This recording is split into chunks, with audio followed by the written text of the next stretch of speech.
জানো তো, বেশ কিছুদিন হলো আমার এই নীল কুর্তিটি আলমারিতেই পড়ে আছে। কুর্তিটি বড়ই সাদামাটা। ভালোবাসার রং তুলির সাহায্যে নতুন রূপ দেওয়ার চেষ্টা করি। ছোট থেকেই আঁকা আঁকির প্রতি একটা আলাদাই ভালোবাসা রয়ে গেছে।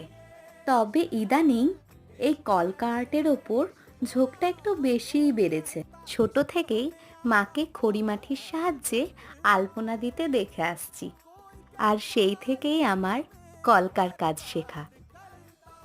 কাজটি করতে বড়ই ভালো লাগে আমার।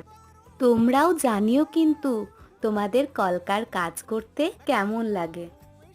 দেখো তো কি সুন্দর, তোমাদের সাথে গল্প করতে করতে আমার কাজটিও কমপ্লিট হয়ে গেল। বিনার সাথে হাঁসকলকার এই ডিজাইনটি কেমন লাগলো অবশ্যই জানিও কিন্তু। তোমরা ভালো থাকো, দেখা হচ্ছে অন্য কোনো ভিডিওতে।